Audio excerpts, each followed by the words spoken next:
Hey, folks, we're going to get started. If everybody can have their seats.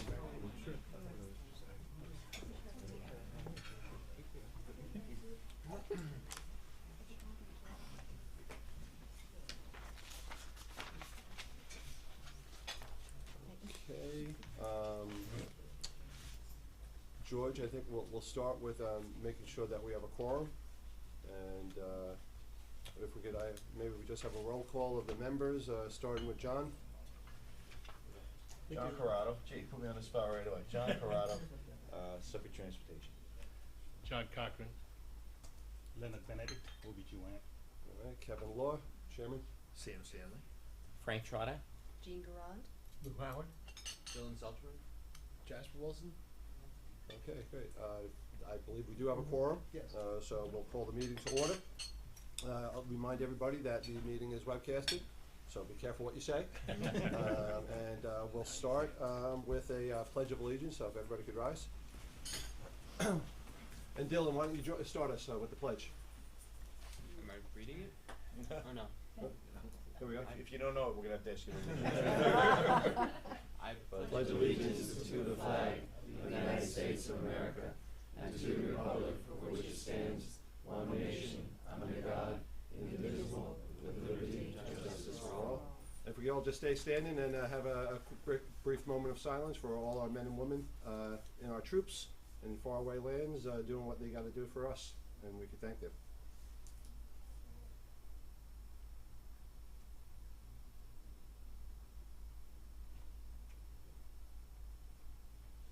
Great, thank you very much. Everybody have a seat.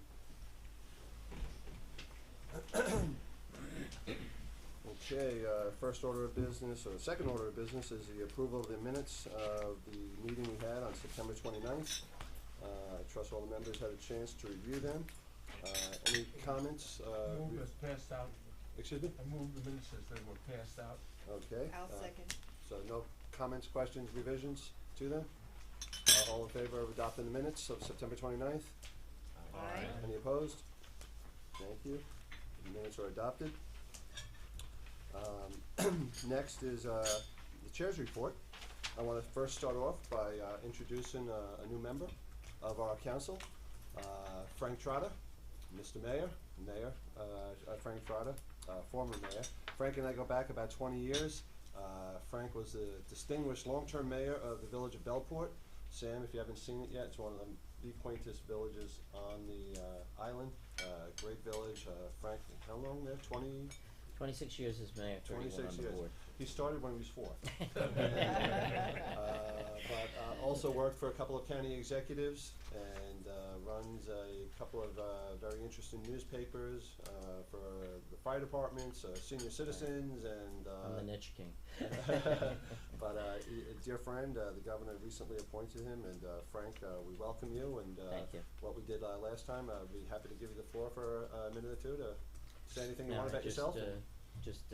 you know, enjoy the opportunity to be with you and to serve the community. I served on Suffolk Community's board for 8 years, and so I look forward to coming down the street a little bit and working at the university. So thank you. Very good. Well, welcome, Frank. And I forgot to mention that Frank and I served together on the Suffolk County Community College Board of Trustees. So we had some fun there.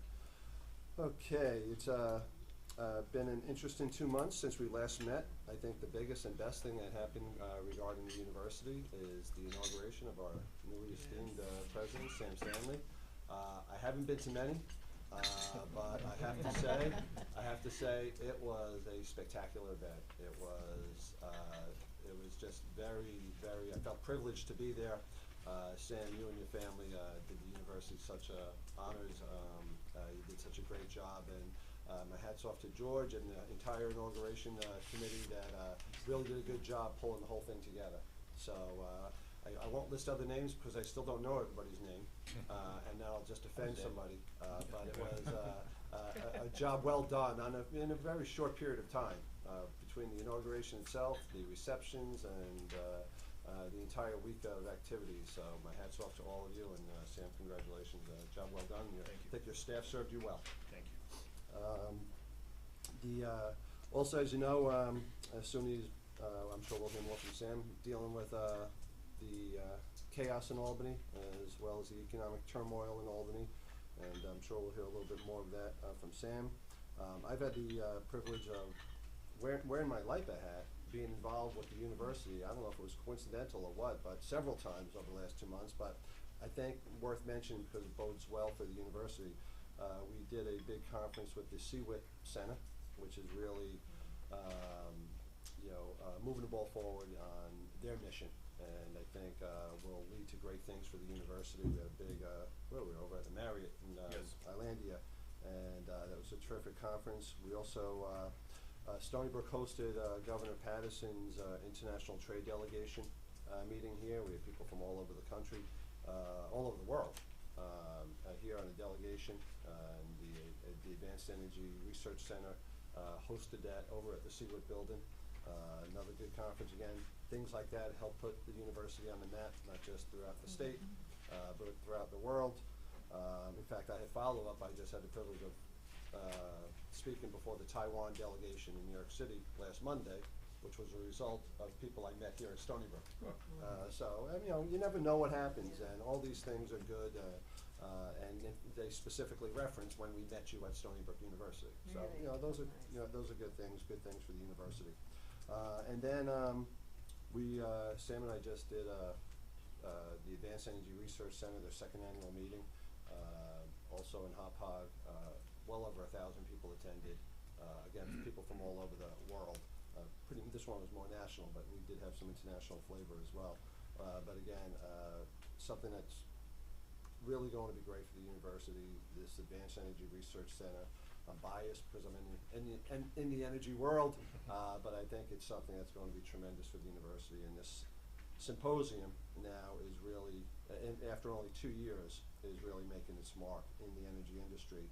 And again, with all the money that's being thrown about for research and development to address our energy challenges, Stony Brook and the Advanced Energy Research Center still stay well poised to be a beneficiary of that.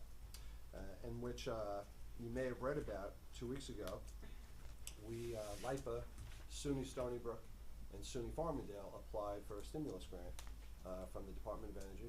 And last week we received an announcement from Secretary Chu that our collaboration received $12.5 million for an overall $25 million budget. That's great news. One, it's federal recognition of what we're trying to do here on Long Island in terms of trying to address our energy challenges. And as I've often said, we need to view our energy challenges as economic development opportunities, and we need to do it in collaboration with the private sector primarily, but also with our academic institutions. And I think this again bodes well for the university because there's going to be a lot of research and development dollars as we try to create a more advanced energy network here on Long Island. The system that we have on Long Island, like across the country, is 70 years old, and we all are moving towards a smart grid, which really is a combining the telecommunications network with our transmission and distribution network.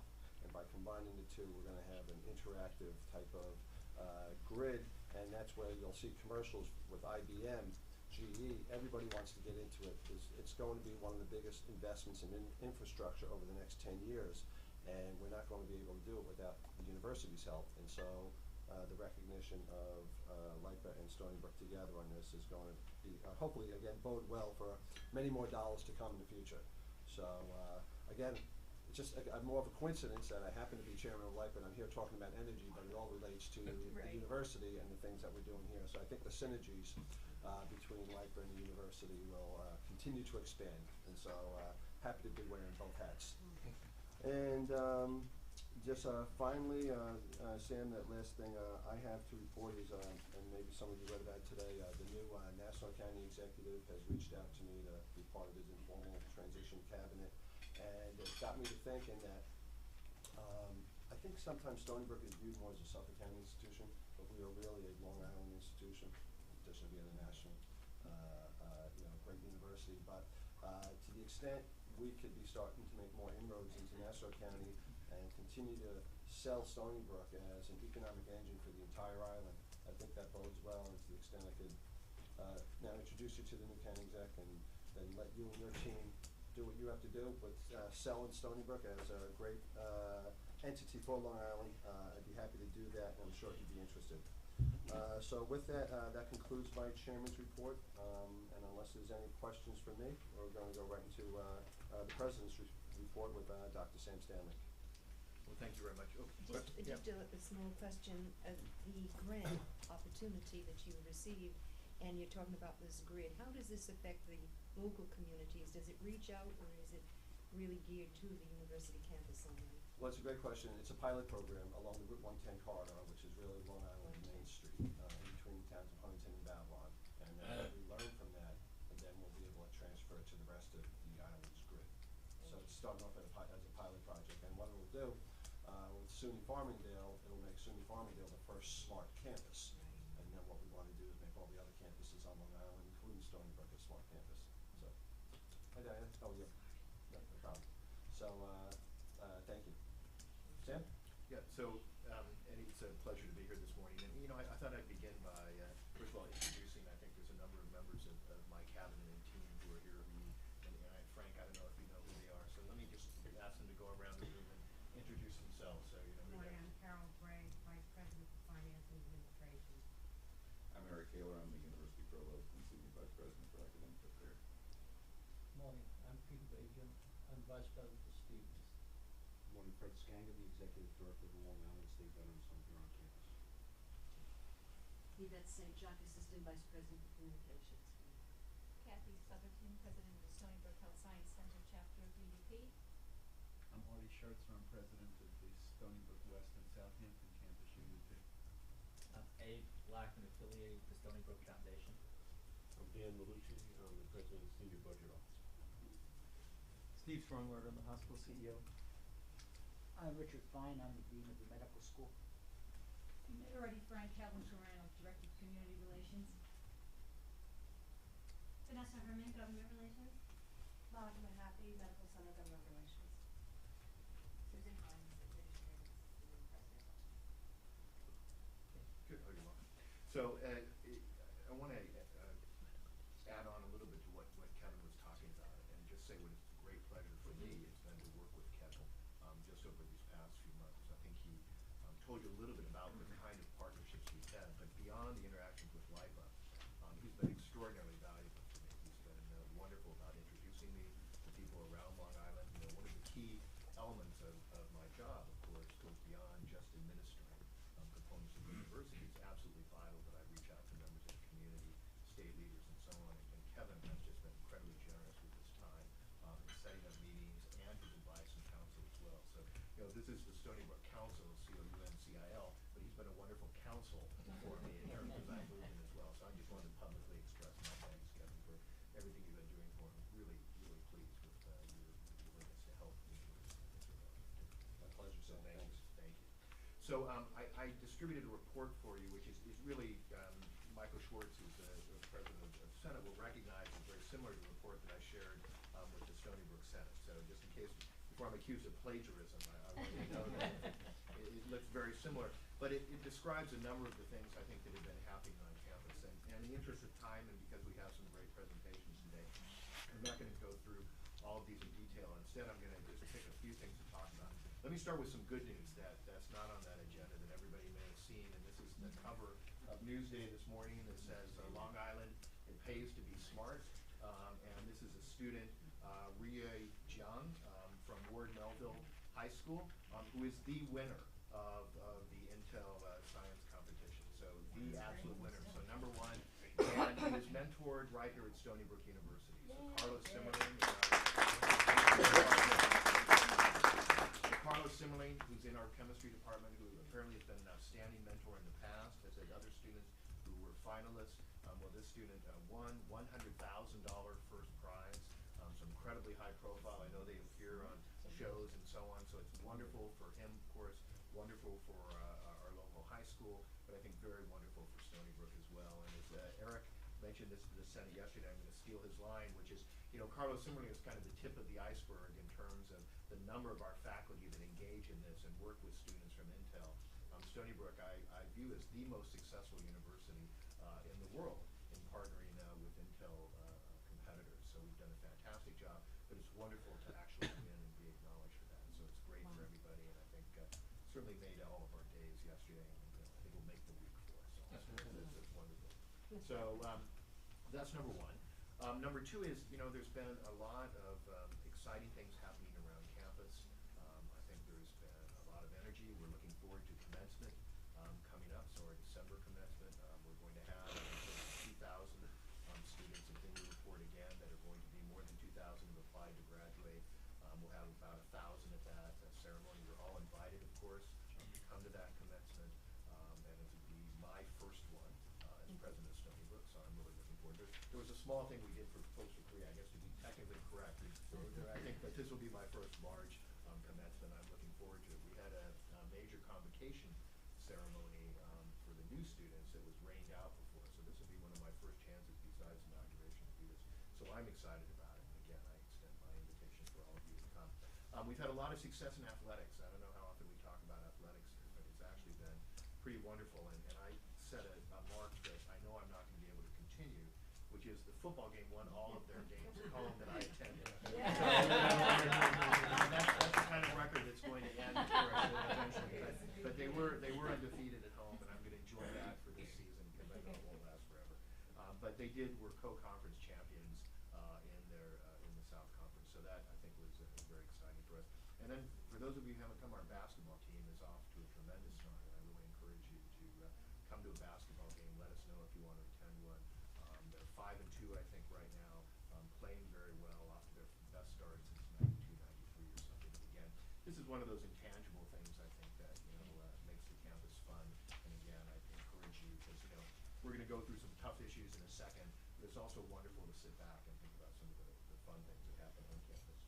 I think the toughest thing that I've been dealing with, of course, is the budget. I think everybody's aware of what's been happening in Albany. There was a lot of discussions about whether or not the cuts that have been made to SUNY. So everybody's aware that SUNY received a $90 million mid-year cut, essentially, from Governor Patterson.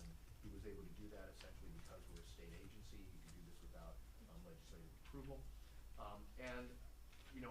And of course, the cut reflected the fact that there's tremendous decrease in revenues to the state. So this was in response to what's tremendous decrease in state revenue.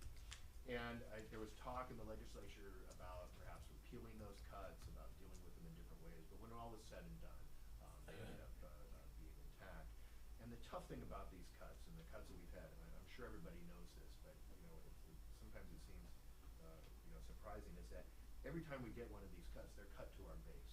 So they continue in all the out years. So any cut we get, anytime they give us, and this most recent cut was an $8.6 million cut mid-year, that continues then on for the next year. So it's not as though it's a one-time issue and then it goes away the next year. That's our base has been eroded away. And I asked Dan Malucci, the budget person, to give us an idea of what we've gone through. And we have our whole state budget, if you look at it. So this is the money that comes directly from the state. It comes to pay salaries. It comes to pay fringe benefits. It's a significant amount of money. It's more than $300 million. It was about $320 million or so is what we were looking at.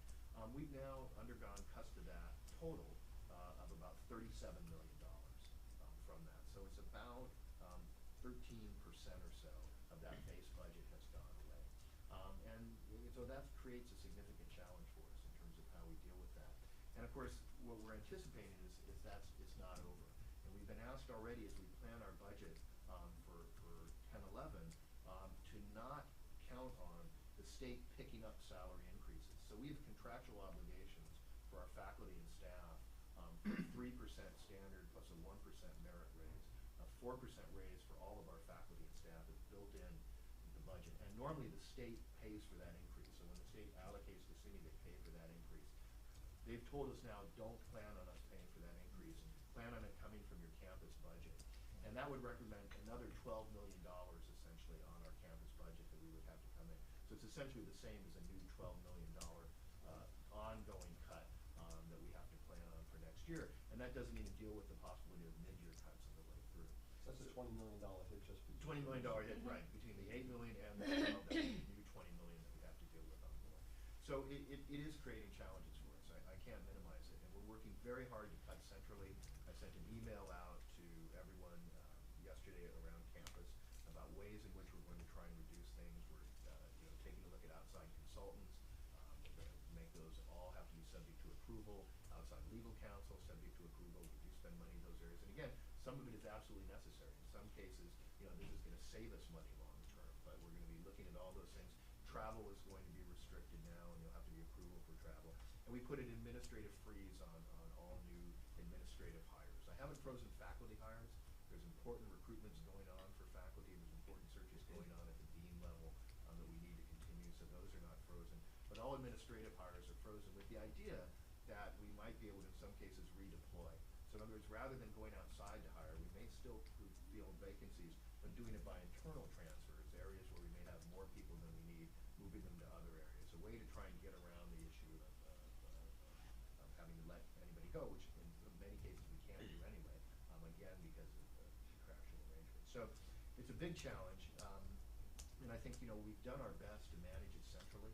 So the idea has been to do our best to manage it centrally, but at some point, it continues to trickle down. And last night I had dinner with students, so I went to one of our dorms, enjoyed a sumptuous meal at the dorm, at quad dinners, and it was a great group of students.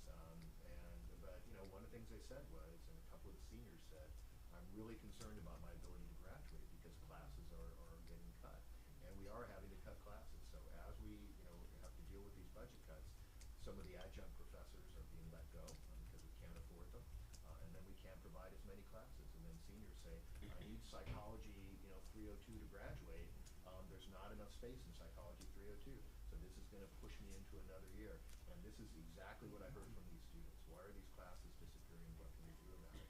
And as I say, while we're doing our best to shelter things and to really keep the cuts on the administrative side, there's only so much we can do. I mean, the kind of the administrative budget that I'm working with, kind of my checkbook, if you will, is somewhere around $30 million. That's traditionally, so if you do the math in terms of the total state budget or a total university budget of around $800 million, traditionally that's been around 40. We've kept about 5% kind of in that checkbook. It's now down to 4%, and we'll talk about it with our university council tomorrow. But I'm willing to cut that even further to help make up some of these cuts. But I can't go below a certain margin, as you know, running a company. You can't. It's too dangerous. There's unexpected costs and so on. So those cuts are going to start devolving more and more to the academic units, more and more to the other vice presidents. So maintenance and so on are going to continue to be affected. So that's something I'm very concerned about. We'll hear today from Abe Lackman. We'll talk a little bit about SUNY Flex, which is something we're hoping would help us deal with some of these issues, and including how to, when you have these kind of budget cuts, what are your options? Well, you have to find ways to cut budget. You also try and find ways to get more revenue, and that's why things like Kevin talked about today, getting that $12 million grant that adds indirect costs, that helps us with the budget. Those things are absolutely critical. So it's certainly there's an onus on us to try and enhance revenue. We're trying ways to do that. Eric Kaler is developing some really innovative new master's programs, which we hope will also generate some more revenue for the units, and that's something we're very excited about. Dylan was actually there yesterday as we talked about those new master programs. He was on a panel as we talked about how we're doing that, and I think did a great job actually enunciating some of making sure that graduate students are represented in this. So we are coming up with new ways to enhance revenues. I'm really trying to push research to bring in more dollars for us. I think there are more partnerships we can do with private and public-private partnerships. Things like the Smart Grid Initiative, again, I think are things we can really find and move forward. But if we don't have the ability to do something about tuition, I think we're going to be in big trouble, because we can't be kind of reduced in the state at one level and then unable to deal with the other component of our state income, if you will, or out-of-state income for tuition. It's very difficult. So Abe will talk a little bit about some of the components of SUNY Flex and why I think that's important as we move forward. So that's, I think, the main things that I've been working on. I don't need too much more time. There's other things in the report that I'm happy to answer questions about from anybody. Yes? How do you deal with a student that has, that needs a course or two to graduate that isn't working? Yeah, well, it's very difficult. I mean, I think, I'd ask, to comment. It's a serious problem. We have a pretty well-functioning advising team, and so a student who needs a requirement and that course isn't available, an advisor can often find a course that substitutes for that. We do register students in order, so seniors get the first shot at these courses. But it's a real problem. It's a problem that's going to get worse. And the thing is, it hurts us in so many ways. So obviously it hurts us for the students.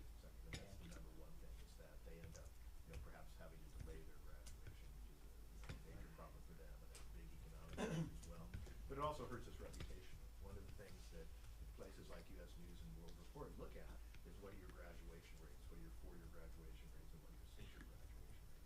And when you have to postpone things, or people have to take longer, it hurts this reputation as well. But most important is the students. I mean, we really, you know, we want to be able to allow them to graduate on time. So it's a big challenge for us. And, you know, there's a whole bunch of other things we're not talking about, but, you know, all of you who run companies or who are involved in things would know is that you put off maintenance, right? So, you know, as a mayor, right, you defer maintenance, right? You just say, okay, we don't have money right now to do standard maintenance that we should be doing. But then we have issues where we have pipes break and, you know, pipes that were fit for 20-year lifespan are now at 40 or 50 years, and we've seen effects of that. So it is tough. Having said that, you know, as I say, I think we have great opportunities for revenue enhancement. I think SUNY Flex gives us a great opportunity as well, and I'm still very positive about Stony Brook's future. I do view these as short-term issues that we have to deal with. I think long-term, particularly I think given the state's history of support for higher education, I think long-term, I think our future is bright, but we have some tough times we're going to have to get to in the interim. And again, I appreciate everybody's help and advice as we move these things forward. Good. Stan, I agree with you. I think, you know, we are gonna get through this recession, and hopefully things will get better, and, I don't think it'll be next year, but, hopefully 2011 is gonna be better than 2010. I have a question for you, and, Yeah. I don't know if, you or one of your, staff members wanna answer. We just saw all this week about Hofstra getting rid of their football program, and here you are bragging about our football program. What differs, you know, what makes Stony Brook different than Hofstra? And, is our football program something that is actually an economic benefit to the university, or is it something that we can invest in more, say, than Hofstra was? So that's a great question, and certainly one that I've thought a lot about, obviously. The Hofstra decision was very interesting. I was surprised. It's certainly nothing that I had any advanced inkling of. Football is difficult to put numbers on, and any of the big-time athletic things are difficult to put numbers on. I mean, it's easy to define what your direct costs are. So it's easy to say the cost of scholarships, the cost of paying the coach. Those type of numbers are easy to define. What's harder to define is the benefit to the campus life. So, you know, how does this impact students? Are students coming to the games? Are they excited? Does it contribute to an identity about Stony Brook? Does people get excited about Stony Brook? Do they get involved? You know, and what's that's worth as you're going out and trying to attract students? And that's one positive I see from the program. The second positive, and I think it's very important, is does it make a difference to donors? So are there donors that really become like start to identify with an athletic program? Do they start to identify with football? Do they start to say, you know what, I want to give back to Stony Brook because of this? And when they do that, particularly if the giving then goes beyond just football. I mean, you know, if it goes to football, that's okay because that helps defray costs, right? So I'm not complaining about that at all. But often it goes beyond as well. So they start to engage in another part of the university, and that's very difficult to mark, and particularly for a relatively young program in Division I, it's difficult to mark and say, you know, how long do we have to do this before we start to see those kind of benefits?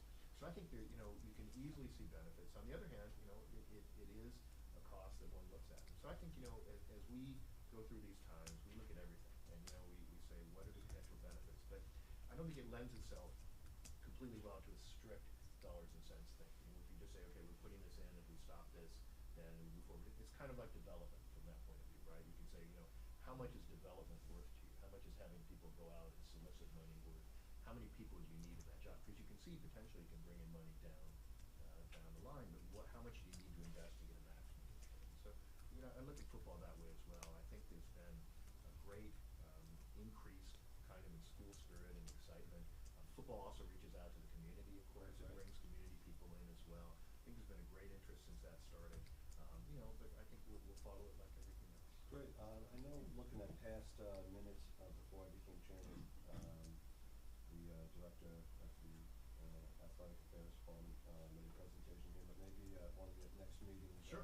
we get an update. Yeah, Jim. I'm sure Jim is our athletic director. Jim He'll love it. Fiore. He'll love it. Yeah. He'll love it. He would welcome the opportunity. No, it's just, It's a we great can all idea. become boosters of this. I know, Yeah. I got, somebody sent me a letter. There's a very prestigious hockey club here too, and they're looking for more recognition, and maybe we could, take a look at that. Yes. I've got it already, but we'll help you prepare one. Prepare a response for that, and, is that, are people Is that smiling? the ice hockey or? Yes, the ice hockey. Is that a issue Well, here they, on campus, or? Well, I think there's, you know, it's a very dedicated group of young men who are, you know, excited about hockey, and I think would love to see Stony Brook kind of have potentially a super team, but that's, you know, you don't have a rink and other things.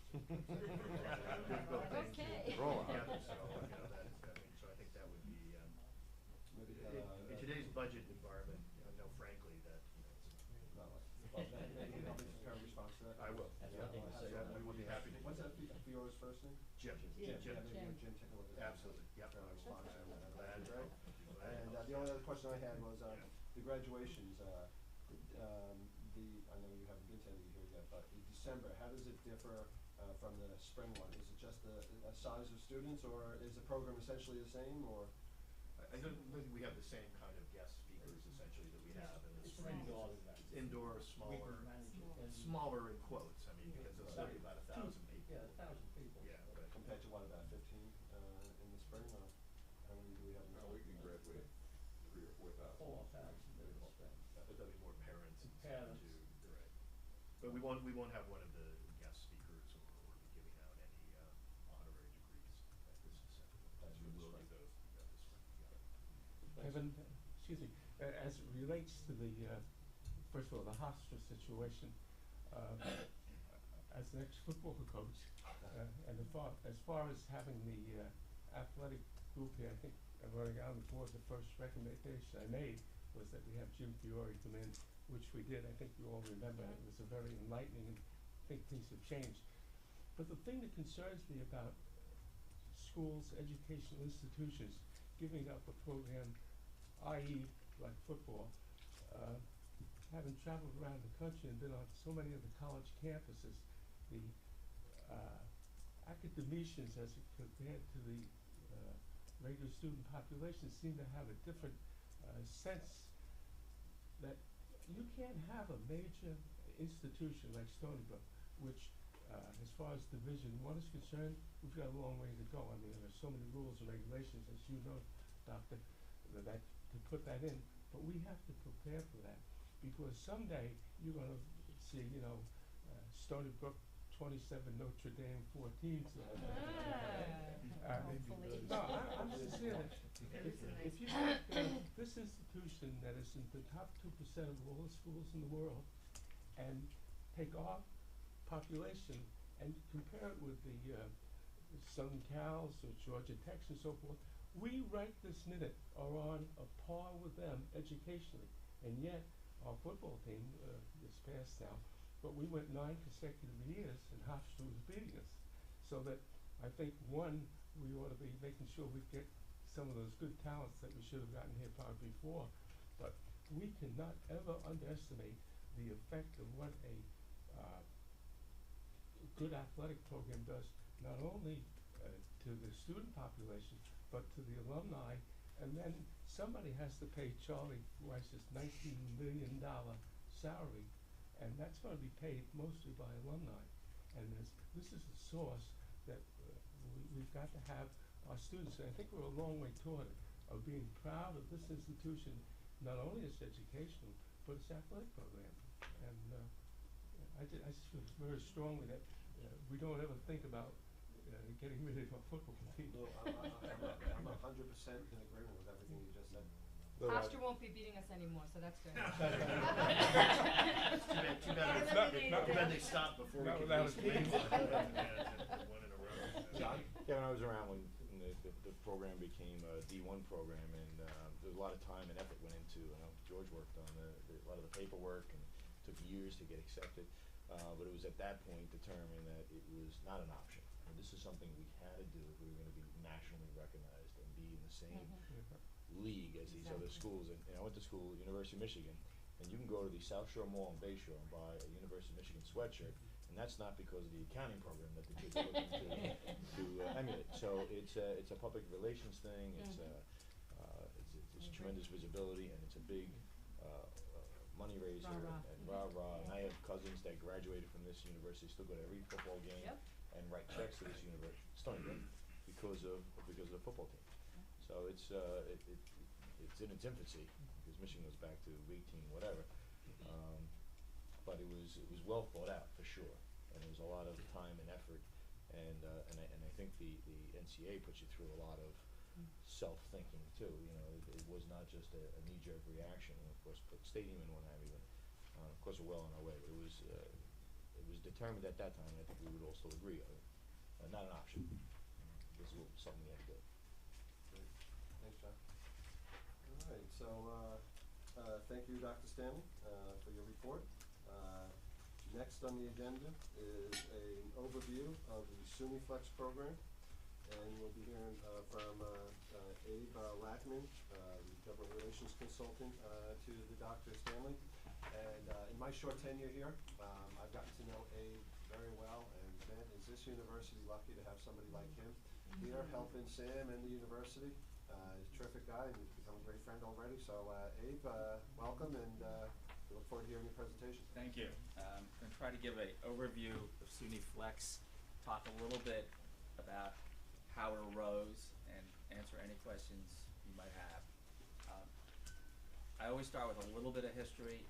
SUNY Flex really started in 3 years ago when Governor Spitzer became governor. He came to a conclusion that the key to economic development in New York State was going to be higher ed. And within higher ed, he particularly singled out the SUNY system as the catalyst to try to further economic development in New York State. And so he asked a number of college presidents, faculty members, and students and he created a commission on higher ed.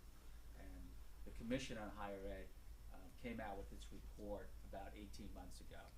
And what it basically the conclusions and the recommendations it made was it said that the SUNY system, one of the youngest public systems in the country, if not the youngest, was a fairly good system, but it needed, in order for it to get to the next level and to become what he deemed a great system, the key metric was it needed to dramatically increase the number of full-time faculty. That if you looked at the SUNY system, particularly the research universities, and I know we talked a little bit about University of Michigan. At University of Michigan, which is a great public university, the number of full-time faculty to the number of students is about 20 students per full-time faculty. At Stony Brook, using the same metric, we're closer to 30. So we are fortunate that we have two SUNY systems in what's known as the Great Research Universities, AAU, which is the top 60 plus research universities, both public and private, in the country. But if you look at the key metrics, both in particularly full-time faculty, Stony Brook and SUNY Buffalo are at the bottom of that key metric.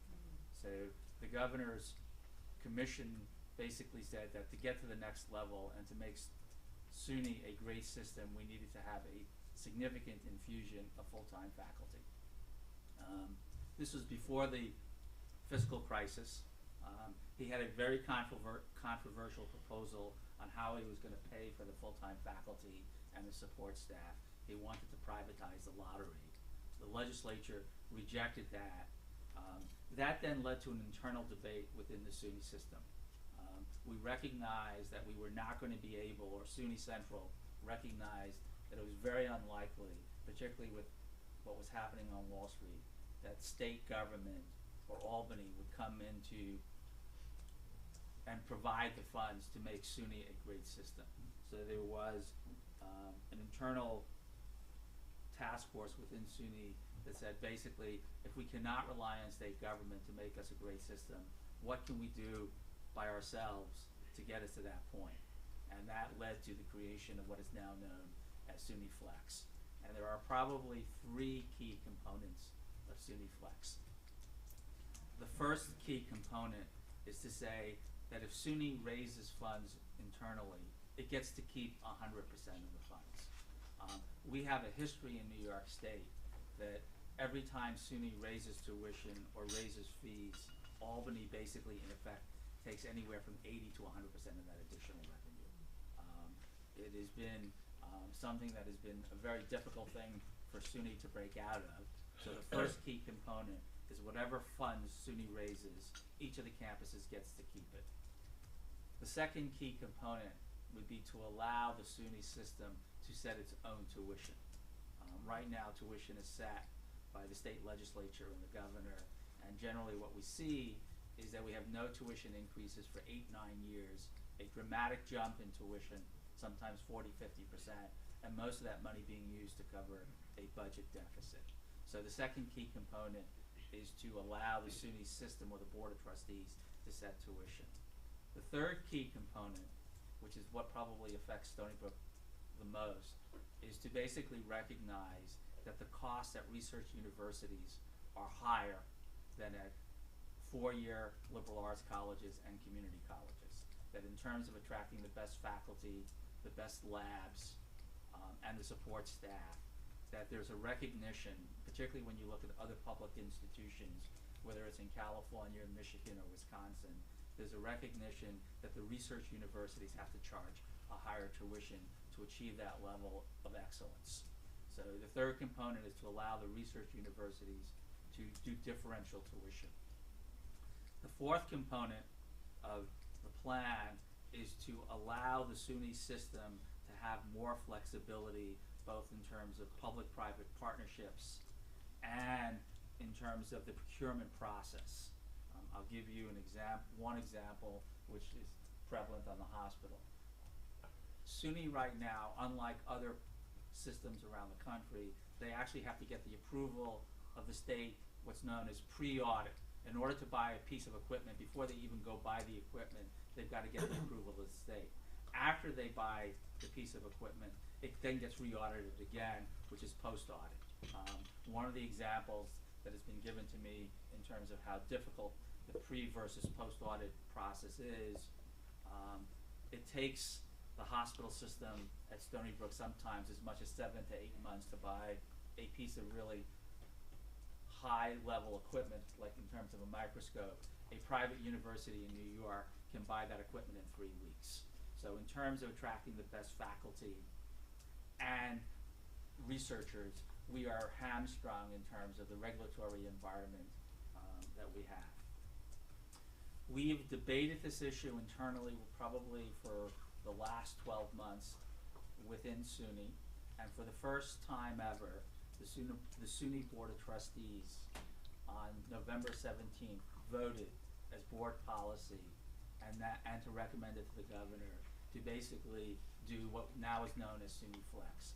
Allow SUNY campuses, particularly the research universities, to set their own tuition, allow differential tuition, and C, give us regulatory relief. In terms of, we have now given this to the governors and his staff, and I know Sam is going to be meeting with the 7 or 8 of the college presidents are going to be meeting this week with the governor's key staffers. What does this mean specifically for Stony Brook? In terms of differential tuition, again, I go back to the key metric, which is the hiring of full-time faculty. In order to have Stony Brook approach or slightly exceed the median for the AAU publics, that would mean that over the next 10 years, Stony Brook would hire 400 new full-time faculty positions. Associated with that increase of 400 full-time faculty positions would be an additional hiring of staff, support staff of approximately an additional 500. So what we're looking over the next 10 years is hiring 900 new faculty and support staff. With that, that would get us above the median level in terms of full-time faculty to students. We would also see a modest increase in the size of the student body. We're looking to go from 24,000 to 27,000. That would be an incredible infusion of full-time faculty onto Stony Brook. In order to pay for that, because this plan does not assume that the state will put any additional dollars in other than traditional fringe benefits, we are looking at approximate increases in tuition each year for the next 10 years of about 6%. But that will then lead to a dramatic, in our view, a dramatic increase in quality. One of the questions that clearly comes up when you start to increase tuition in the 5-6% level each year is what does that do to access? And another key component of this plan is that for the first time, the research universities would make a commitment, and it would be in statute, that they would hold harmless students who are TAP and Pell eligible. So of the additional revenues that is raised by tuition, probably between 20 to 30% of that tuition would be set aside for a scholarship fund to make certain that students would not be impacted. In terms of this becoming a reality, we've been talking about this both in terms of the governor's task force and now SUNY for 2 to 3 years. It's finally gotten to a board vote. Ironically, the fiscal crisis that we're all facing has given a lot of impetus to the SUNY Flex proposal, both in terms of the SUNY system keeping the revenue it raises, having the ability to charge differential tuition, protecting low and moderate income students. The board vote was on November 17th. I know the doctoral institutions around the state have now been starting to reach out to stakeholders, and when we talk about stakeholders, we're talking about alumni, the unions, the students, to explain what this program is, to answer any questions. We are expecting that the governor, and this is the expectation, the chancellor of SUNY, Nancy Zemfer, has clearly made this now her top priority for SUNY going into next year's budget. We're going to be meeting with the governor and his key staff people to make this part of the executive budget. We do think the biggest challenge in making this a reality will be when we get to the state legislature. And my sense is that when we get to the state legislature, they're going to have 2 fundamental issues. The first fundamental issue is, are they willing to give up the power to the SUNY board to set tuition, which historically they have not been willing to do in the past. And 2, they're going to want assurances that low and moderate income students, particularly low income students, will not be hurt and denied access by the increase in tuition. That is a broad overview. I know I or Sam would be more than happy to answer any questions you might have about the specific proposals and how it may fare in Albany. Abe, do you have a legislation drafted yet? We have, yes, we have draft legislation, which we are starting to share, and it's a work in progress. The chancellor, it's a key point that we finally got the SUNY Board of Trustees to take an actual vote on this. The request was not to take a vote on the legislation, but to take a vote on a resolution that embodied the legislation, because the chancellor wanted to have some flexibility in her conversations with the governor, not to box them in with very specific legislation. But we have probably about an 80-page draft that is being circulated around. I know that I've had conversations both at Stony Brook and in Albany with UUP. We're going to be having conversations next week with the trade unions who are also going to be affected. That's not to say that there aren't going to be issues.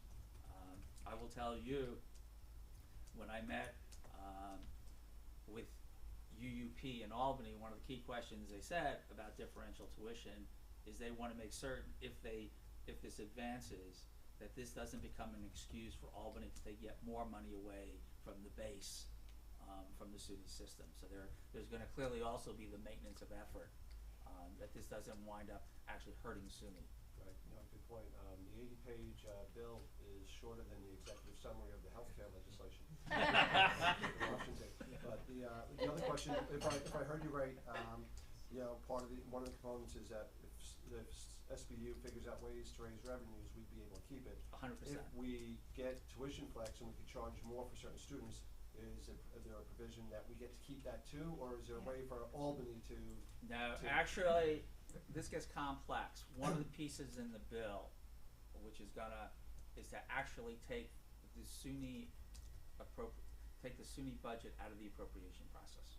So in effect, these are SUNY's funds or Stony Brook's funds, and that is going to be, and actually that's one of the conversations we're now having with the governor's staff. There may be a compromise on that. I don't want to get too much into the weeds, but SUNY is treated as a state agency right now, and is very controlled. The CUNY system, which is also a public system, is not funded through the agency budgets, so they actually have some more flexibility than the SUNY system. How we accomplish SUNY keeping all of 100% of its funding and still have some oversight is one of the issues, I think, where Nancy Zamper wanted some flexibility on the language. Good. My last question or point is, you may have noticed that there's a couple of people around the horn here who've had some political experience, and once you've come up with the legislation and develop your legislative strategy, feel free to tap the members of the council here who can reach out to their own friends in the Assembly and the Senate to help support your efforts. Well, I will say there are going to be 8 doctoral institutions involved with the SUNY, the differential tuition, go all the way from Buffalo to Binghamton to Syracuse to Albany and Stony Brook and Brooklyn with Downstate Medical. We fully look to tap into the power of all of those 8 institutions and communities to move this legislation. Which, just on the legislative side, because obviously if the governor's staff and the governor approves this and the trustees have, which side of the legislative house, Senate, or Assembly do you see it being an issue, or is there an issue, or historically what has been their I will say concerns? Let me first start with the momentum that is building. This is becoming, in many parts of upstate New York, and this goes back to the Spitzer Commission, the dominant economic development issue. The Erie County legislature, county execs, basically said to Albany, this is the only thing we're asking for all year in terms of economic development. This is particularly in upstate New York seen with SUNY Buffalo, SUNY Binghamton, SUNY Albany as the dominant economic development issue. So they are basically, and a version just for SUNY Buffalo passed the Senate last year, which we thought was a problem because it did not include the other doctorals, which is one of the reasons we now got Buffalo to join as part of a coalition, which is a positive. I think the problem right now fundamentally lies in the Assembly, and whether the Assembly will be given control. Dr. Stanley and I met with the Speaker about 6 weeks ago, and I will say, to me, the positive news was he didn't say no. He didn't say yes, but he didn't say no. He listened. He recognized the pressure he was feeling, particularly from the upstate delegations. This is being seen, I spent half my life in New York City and half my life upstate. And if you go north and west of Albany, you are really in tough economic times. Yes.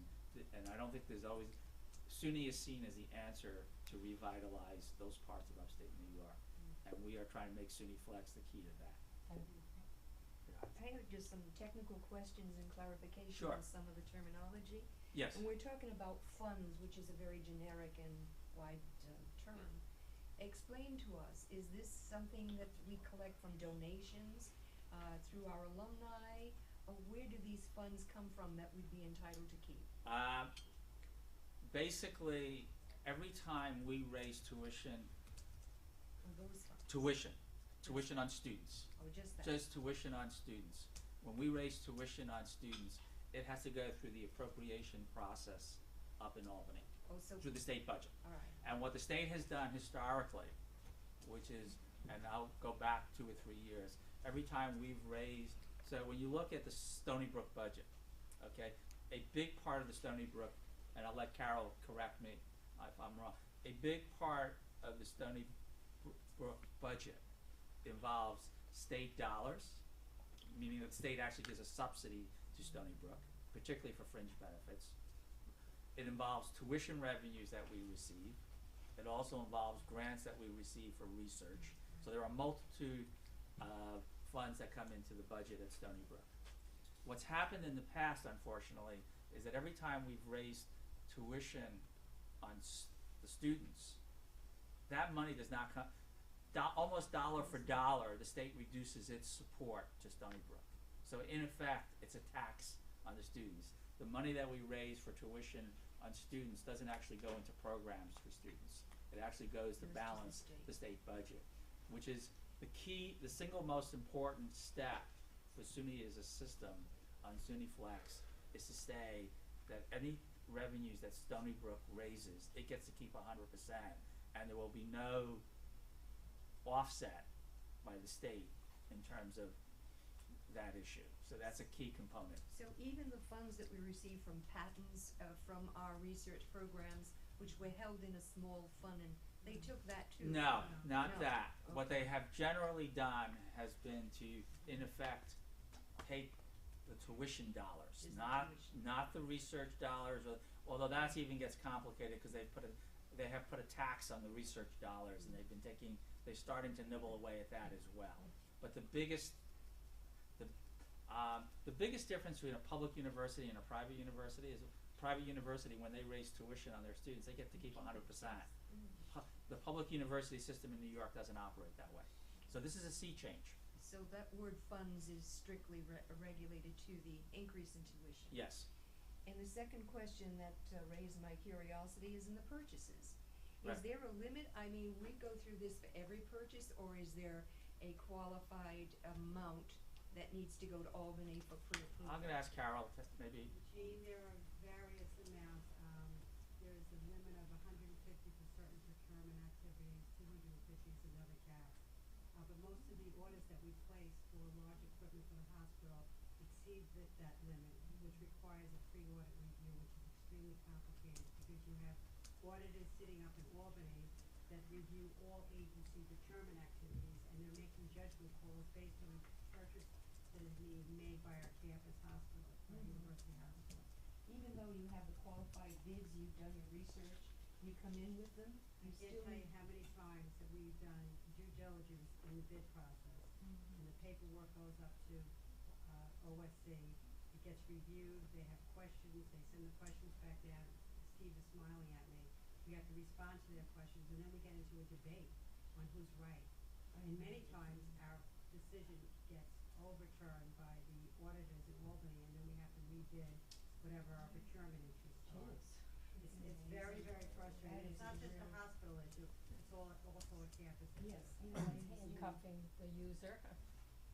In the trying to choice. get back to your funding issue, I don't wanna confuse you, because when Abe talks about buckets of funds, he's only referring to the state operating funds, where we get spending authority through the division I of see, budget. okay. The Research Foundation is a separate corporation that also resides in Albany, but handles all our sponsored activities. Okay. So they process checks outside of the controllers area of the state of New York, so it's two separate Two entities. separate entities, but nothing to do with, like the foundation funds or the money we No, that's raise another through. separate. It's another bucket. President's circle, right. We have That's many the good bucket of bucket. funds, but if you want, we could. That's go through okay, that no, I process just was sometime. concerned with that generic word and. If it makes you feel any better, at LIPA, everything, we're a $10 billion company. Everything over $50,000, we have to get approval from the state controller, then the attorney general. And, yeah. Which is a Ridiculous. municipality, we have the same problematic. processing, you know, we really need to, so I feel that very cumbersome, especially if you're doing the right things as far as equipment and the need for it. And it can delay, and it can even, really, almost a year. So, Well, Abe, keep feel some free, Abe, feel free to bureaucrats slip in a involved. little, We got two questions over here, right? Yeah, feel free to slip in some procurement relief for me. We'll have that conversation. Dan gave us a good budget review, it was the last meeting that we Yeah, had. Dan, I don't recall, what was the percentage of this year's budget that comes directly from the state? You know, the money used, I know the hospitals are Of the different. state budget, it's roughly 55% to 45% tuition. And what would it be, do we have a projection in year 10 if this plan were to take place? That's a good question, I haven't actually looked at that. The key will be to make certain the state does not reduce what it currently So gives. might we be in a situation where it's down to, let's say, 30% state funding? No, You know, and what are those implications? No, I don't think it will be, because what is not evident is that for every hire you make, where in effect, the state would pay for Stony Brook would pay for the salary, the The state would fringe still goes pick up the up, right. fringe, which is about 40%. Okay. And So how- that- And how salary increases are funded Yes. is also a major issue. Yes. If they continue to be funded on the state side, then that piece will grow. This gets to one of the questions that I know in the conversations we're having with the unions is to make certain that state support is not eroded if we get this flexibility. If I understand how SUNY Flex would work if passed in its current form, Right. there's actually two kinds of tuition increases that might apply, right? One that might be a SUNY-wide Yes. increase, and another which would be special to the 8 doctoral institutions. At least for the first 3 years. Yeah. Yes. Is the guarantee to hold the Pell and TAP eligible harmless apply to both of those tuition increases? Good question. Right now, the answer is yes. I will tell you, the SUNY Board of Trustees adopted a 2% increase in tuition, and it pierces the TAP 5,000, and they made the determination, which came out of the task force on SUNY Flex, to hold the TAP students harmless. So right now, the SUNY board has made the decision to, even on the general, which would apply to all the campuses, because there was a recognition that there was no way we were gonna get Albany, given its budget crisis, to raise the TAP level. So this is this is also a new fundamental change in policy on the SUNY board's part. We are now committed to holding the TAP Pell students harmless. It's something we support very Yes. strongly, obviously, in terms of what Stony Brook needs and what it tries to do. And, and I just have to say that, just to emphasize again, that this is not an effort on the part of Stony Brook or the research universities to escape and, run amok. The Board of Trustees will be setting this, and of course, it's a board that's appointed by the governor, approved by the legislature, so this is a very distinguished group that's making these kind of decisions, and there's accountability on that board, and of course, we're accountable to the board as well, and they would be making the decisions. So that's important, that it's not, each university will say, so Stony Brook would say, okay, Stony Brook is now gonna charge X, Buffalo could say, we're gonna charge Y, and create this. No, instead, the board will be setting these things, so it's not as though we're creating some type of chaos system here.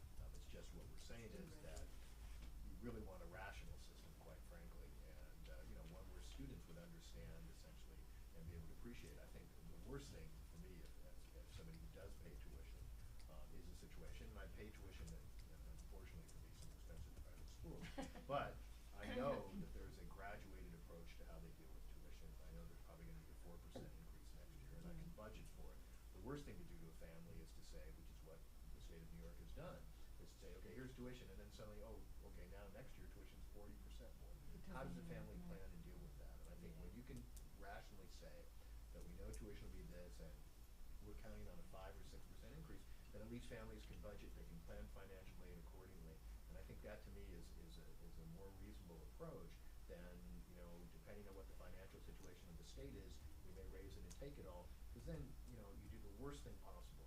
You raise tuition on our students, and then you give them no benefit from it, which is the absolute worst thing you can do. And so the part of what Abe talked about, and part of what I would be committed, and I know my colleagues would be in SUNY Flex, is the money that comes in from tuition raise is gonna help students. The main way it's gonna help students is by taking care of these class size issues we talked about, by getting students the classes they needed, because we'll be hiring more faculty.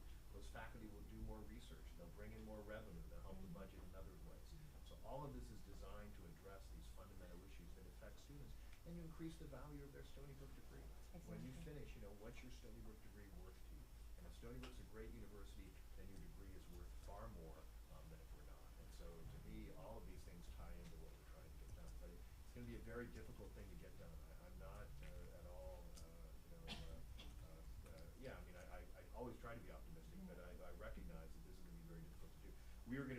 We should mention, Abe, we're gonna be bringing the Long Island delegation Yes. to meet with them. So I'm gonna be presenting to them. We'll be looking for some students to help us in this presentation, but we will be talking to them about what this means. We'll be presenting to them a pretty canned look at, I think, some of our budget numbers, what the future looks like if we can do this, what it looks like if we can't, and, talk about what this means for Long Island. And, I'll keep you updated on this, and, I'd welcome ideas. I mean, in terms of what you think would resonate with them. I can, my arguments always seem convincing to me. But and within my group here, everybody thinks they all think they're great. But But it would be very helpful, I think, for this group to push back a little bit and say, you know, what are the kinds of things that you think our legislators would like to hear in terms of why they would want to support this? What are the reasons I can give them? Because, you know, I can talk about making Stony Brook great, but what are the reasons they would like to hear about why they'd like to support this? And that would be helpful. Yeah, I was at the meeting with Nancy Zimfer, with the chancellor at Farmingdale. She had a community meeting. And I think what the consensus of the group was, aside from partnerships and dealing public-private with local businesses, a lot of is selling the sizzle, you know, to the legislature that it's economic development, that it's not just about Stony Brook and Stony Brook students, but this is an economic engine. And I think that the chancellor was really pushing that agenda. And I think that in a time of economic crisis, that's what they have to hear. This is, you know, the school is an economic generator to the community, as far as businesses, as far as coordinating with businesses. And if the legislators want a vibrant Long Island economy, and you don't want kids moving off Long Island as they're doing now, we're educating them and they're gone. I mean, economic development and generating more business is really what it's about here, and I think that's a benefit to them. Not what's the benefit to Stony Brook, we know what we want, but what is the benefit to you as a legislator and for your, you know, your community and for your constituents. And your constituents are gonna benefit from this, so. Another key argument in that, besides the economic development, is SUNY's as a system had 300,000 applications last year, and they only fill 60,000. Yeah.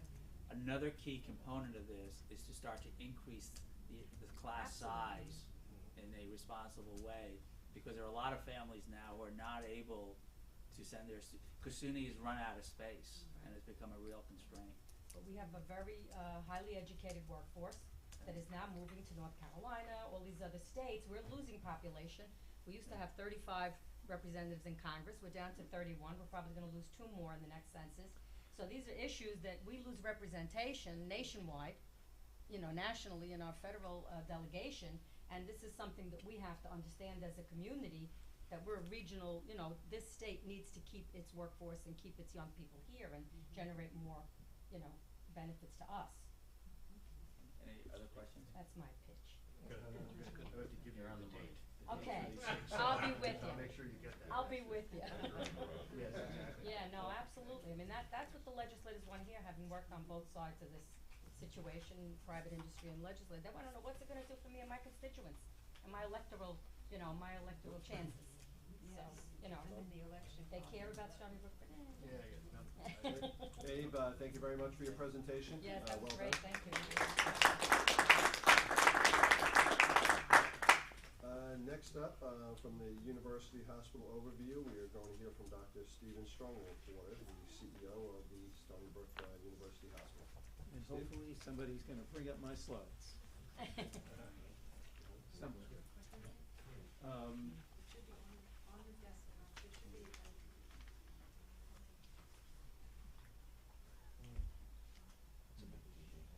Yeah, that's like mine at home. It's probably about 60.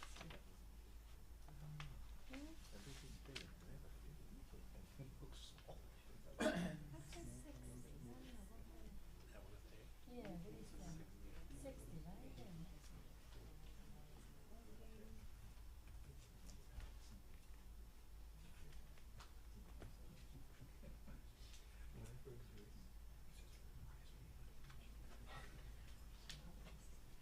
I always worry about the technical glitch, so I have a handout, just in case.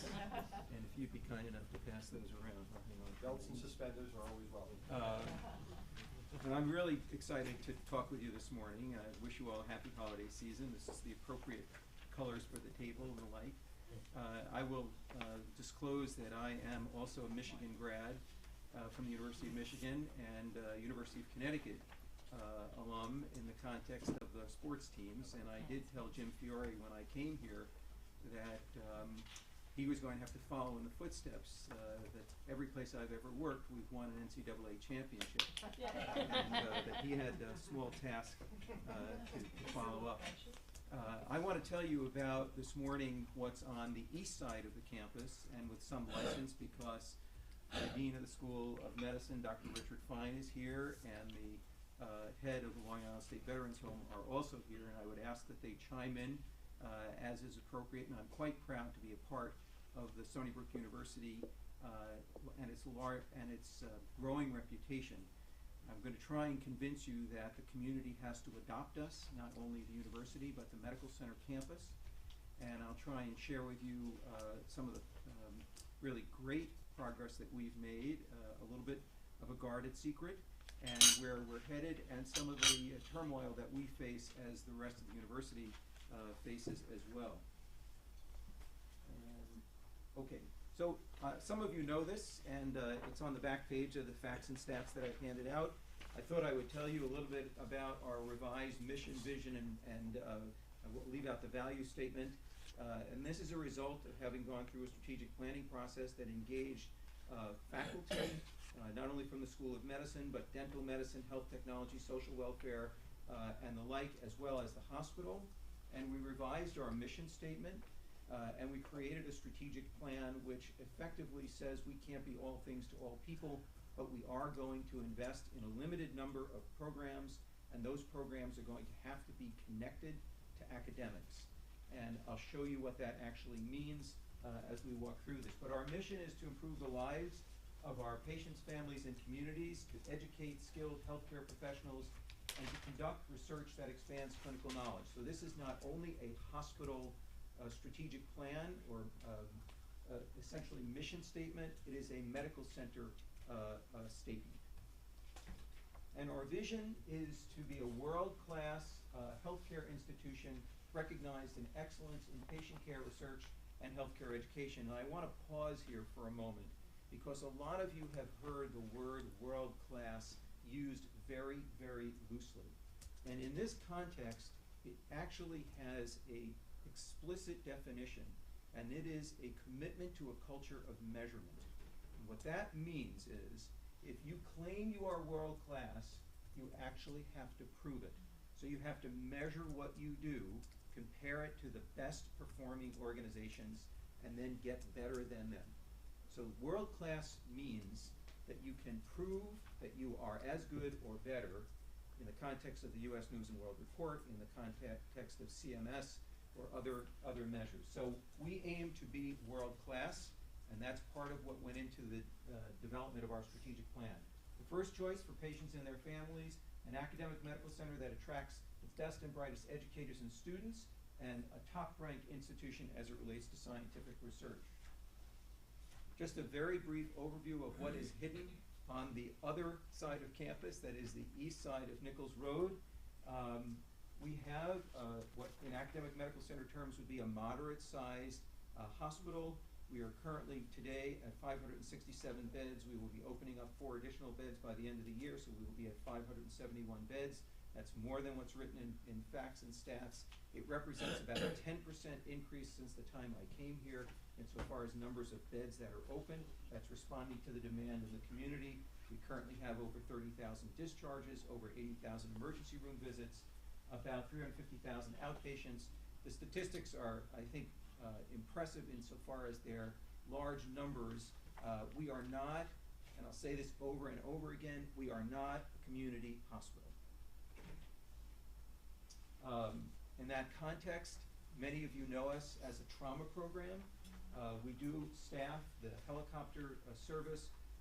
Our outcomes in trauma are spectacular. In the recent, what's called the SMART study, which was published by the Agency for Healthcare Research and Quality, we are in the top 4% for survival of those who have trauma, so we do a spectacular job there. But what you have in your backyard, which nearly almost no community has in their backyard, unless you're living next door to an academic medical center, is spectacular care. I would argue we give better care here than in New York City, because you can actually get to us, and we have competitive faculty and programs, but most people tend not to think of us in that context. We have about 4,000 deliveries now in OB. We are the regional perinatal center. We're one of only a handful of burn centers in the entire state.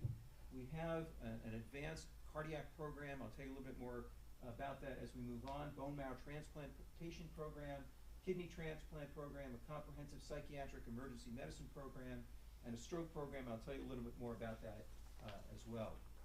We are a little over 30 years old. The building in many areas is in need of repair.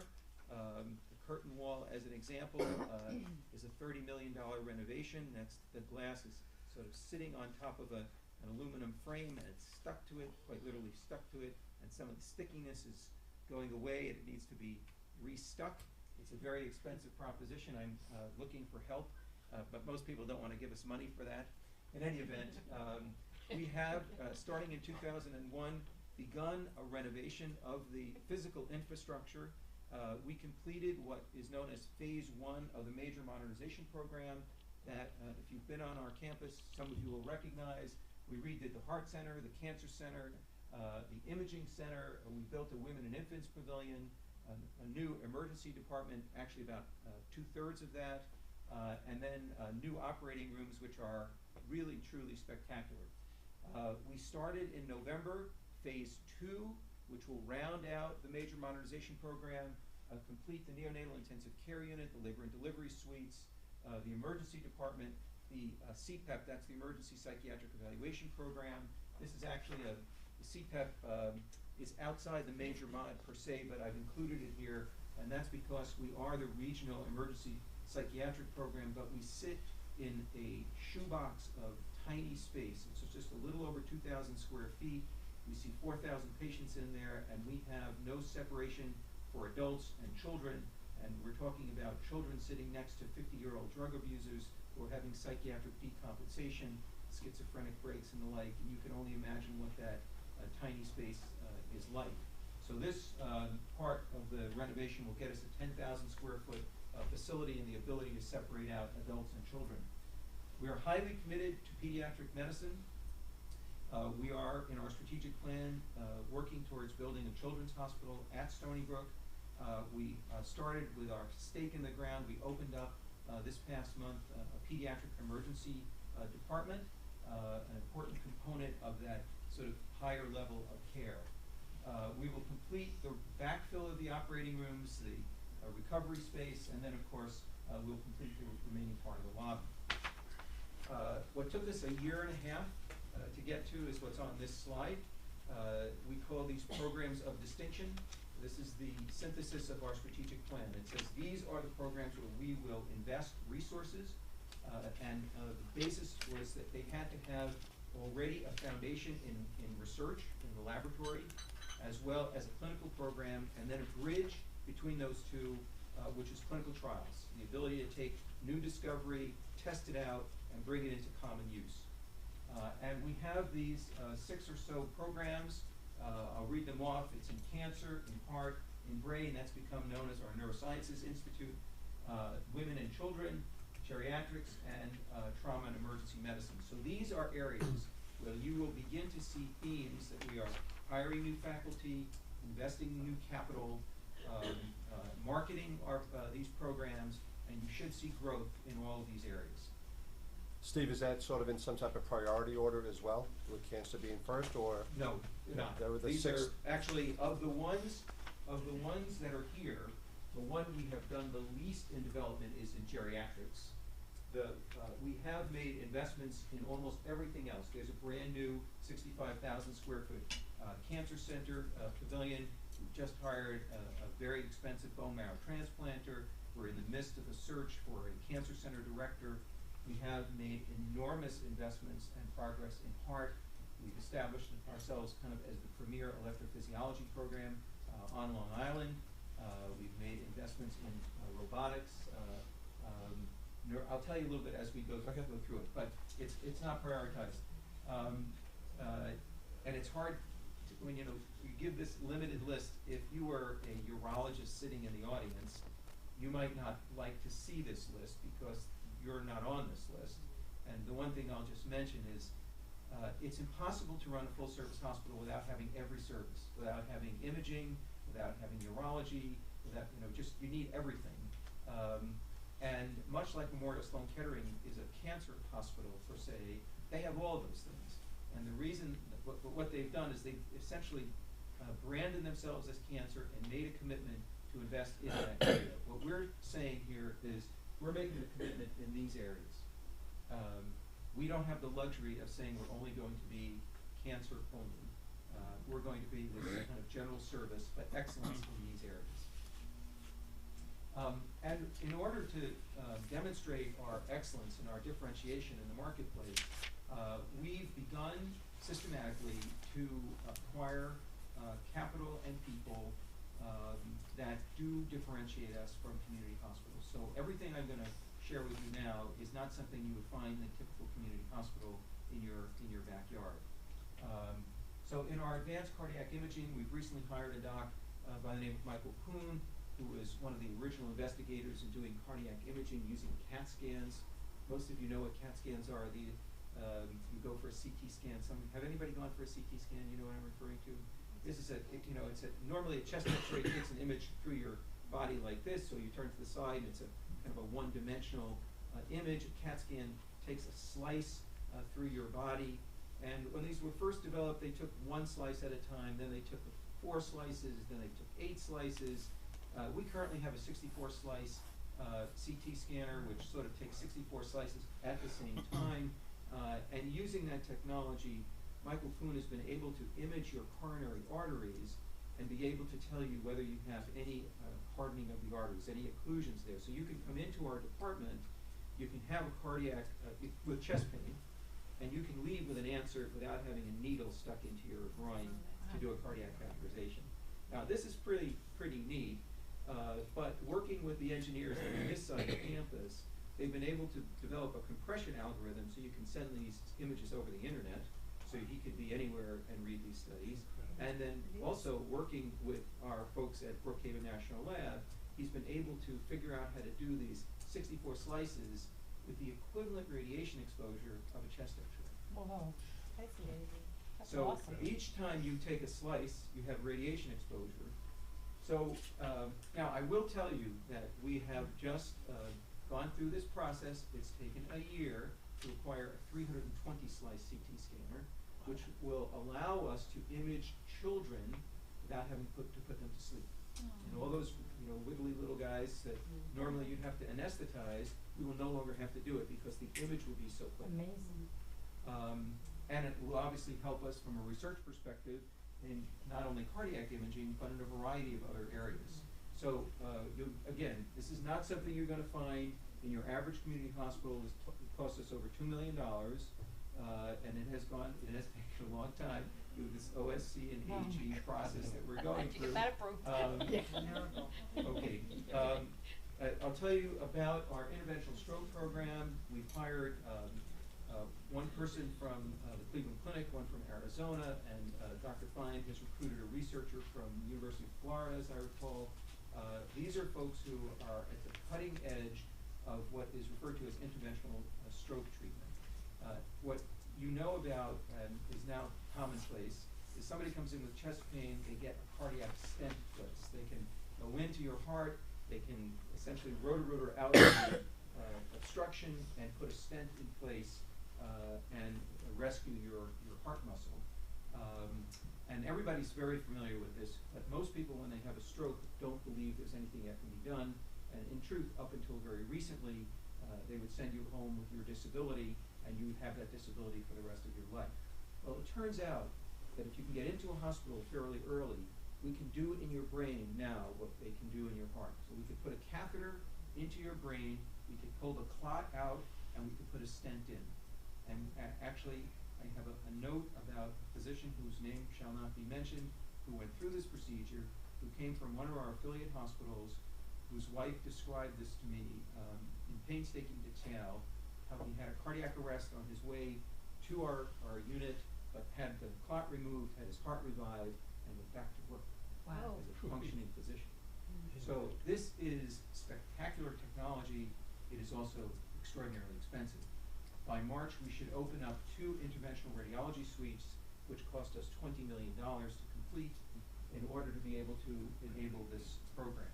But it will marry up with the development of these endovascular stents so that we will be at the forefront of the technology and development from a research perspective as well. So this also marries up to a larger, what's called a program in neurosciences, which is based on the West Campus, that is a core basic research program in neurosciences. So we can unite both the East and West Campus, and we can bring research and patient care together. Surgical robotics is another interesting example. Not only have we purchased a robot, any hospital can purchase a robot. They're very expensive to acquire, and the use of the equipment is very expensive. But we developed a surgical robotic training program.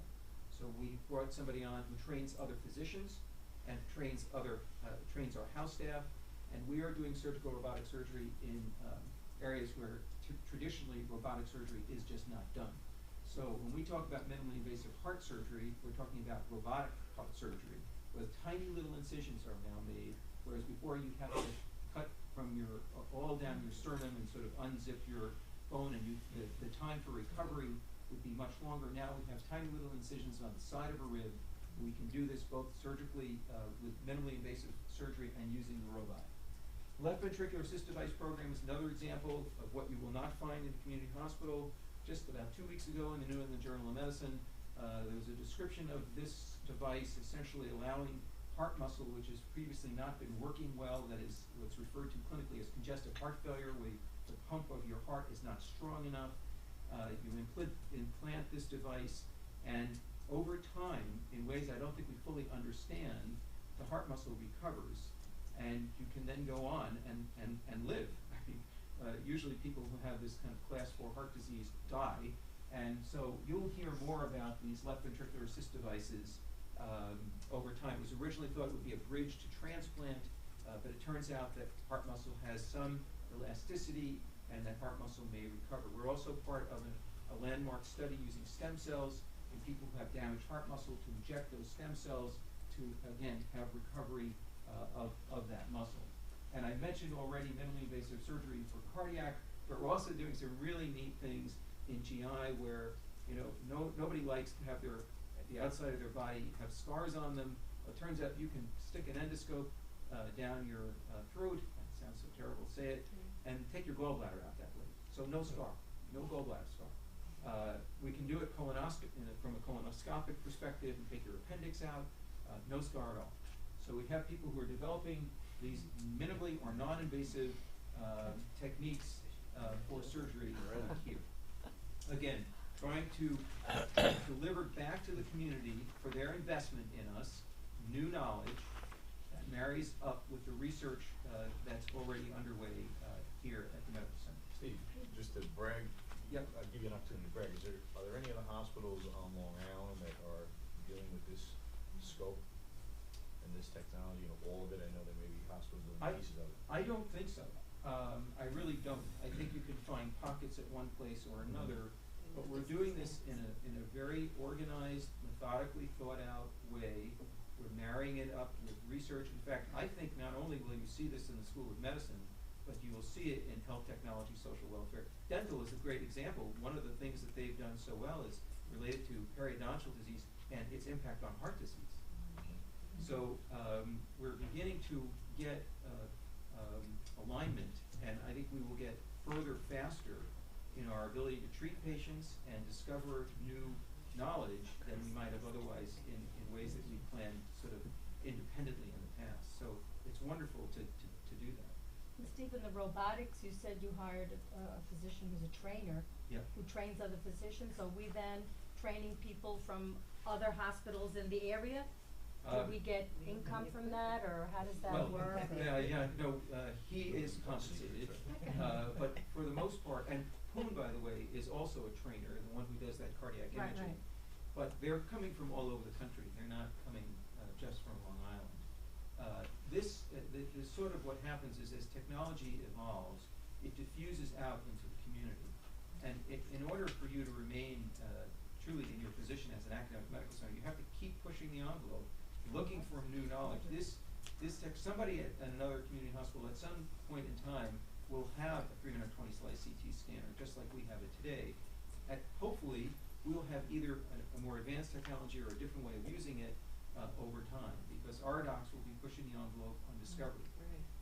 So we're not staying still. And our hope, of course, is that patients will recognize the value of coming to a place where people are at the cutting edge and know what is available for them from a care and treatment perspective. See, how do you marry this technology with other hospitals, or are you in a position to do that?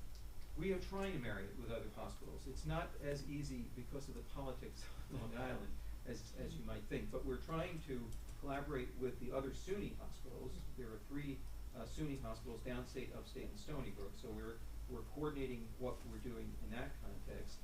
And we have a number of programs that extend to other hospitals. For instance, Code H, when somebody has chest pain in another hospital that might not do heart surgery, we have a mechanism to quickly bring them here. Similarly for Code BAT, which is the brain attack, we have a mechanism to bring them here. We send some of our faculty out into community hospitals. So we have our faculty at Peconic Bay currently running their emergency department, imaging section, and some of our neurosurgeons are there.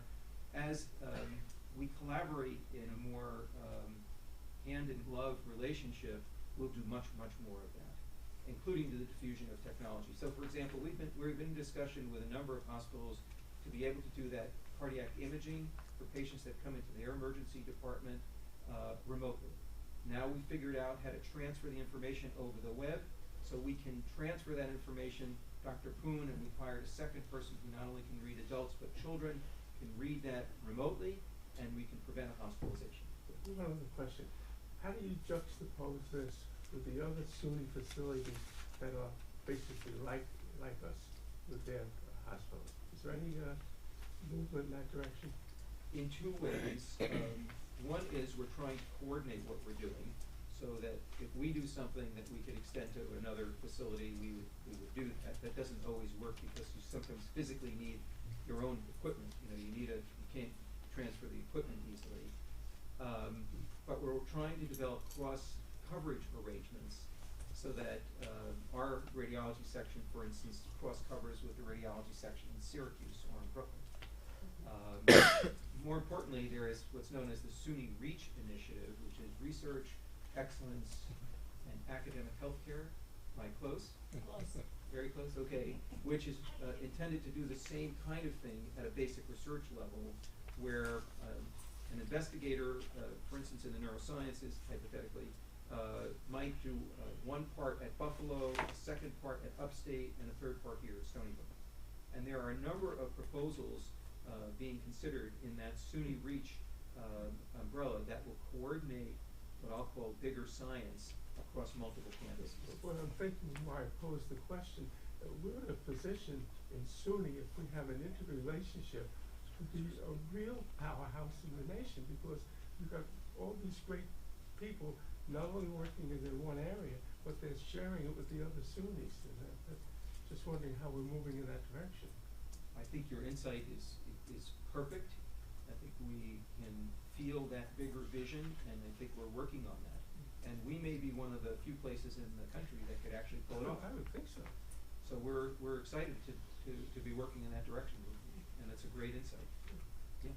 In the areas that are not focal points, like urology is the example you raised, are there other university medical centers that you look to do the same kind of focal work in that area that Stony Brook is doing, or how do you? I'm not sure I follow your question. Well, you said that there are certain focal points. You listed off 6 or 7 focal points for really creating the top cutting edge departments.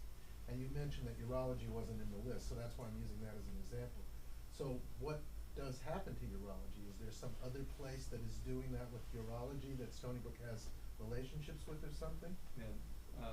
What we hope happens in urology is that they begin to align with the programs of distinction. So they may begin to develop more of an expertise in urologic cancer, or in geriatric urology, or in components that align with these programs of distinction. So we're not taking anything away from them. What we're trying to do is to say, we are going to focus in these areas. You, urology, take a look at the strategic plan and align with those components that make sense for you.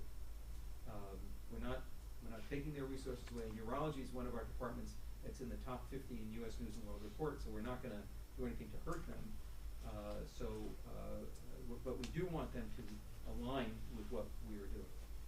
Does that answer your question? Yes. The hard part is making choices, and just based on the reality of the day, we're forced to make choices, and there's some fallout to those choices, but we've made those decisions. So All right. I will mention that Dr. Fine, who has announced his intention to step down as the dean, has done a remarkable job in renewing a lot of the infrastructure in the School of Medicine. He's appointed a number of chairs. These are just examples of some of the chairs who've been appointed over the last 4 years. And I think we're headed in another direction, as it were, because of an opportunity when we hire another dean who will put his own or her imprint on where we're heading as well. In addition to the large programmatic component, we have set in motion a program to become what's known as a high reliability organization. And I apologize for the jargon, but a not very well known problem is that there are lots and lots of adverse events that occur in hospitals everywhere across the country. There have been at least 2 large studies. The one that you might be most familiar with is published from the Institute of Medicine that reported that there were between 44 and 98,000 excess deaths due to medical errors in hospitals in the United States. And there actually was a roadmap created by the Institute of Medicine in order to eliminate those errors. That kind of high-level description is to become a high-reliability organization, which is a failure-free organization over time. This happens because we have lots of different components in moving at any given point in time in a hospital. I usually ask the question, how many staff do you typically interact with on a typical medical admission? And the number is actually 60. And each of those 60 people are independently trained to think on their own, that we don't hand off tightly, other than in the industrial complex you can regulate exactly what happens from one step to another to another. In healthcare, it's not as tightly coupled. So our way of doing that, to get to this high reliable state, is to A, set that long-term vision, put a process in place for that. We are rolling out this process unit by unit by unit, and then having these overarching goals that we are working towards: preventing bloodstream infections, pneumonia from ventilators, eliminating surgical infections. I mentioned Code H, Code BAT. We are using these prospectively looking studies called failure modes and effects analysis, which we've adopted from industry, this FMEA, to anticipate problems and then put solutions in place before the problem occurs. So in the best of circumstances, none of these errors would ever happen. And using something we've adopted from the airline industry, or actually NASA, which is called crew resource management training, which is a way to speak clearly and ensure communication amongst caregivers in the most efficient and effective way. So we have a series of these initiatives. You may hear about them over time. We're quite proud of the progress that we've made. This is just one example. For the past, now this is 7 years, we have progressively and systematically reduced our mortality rate.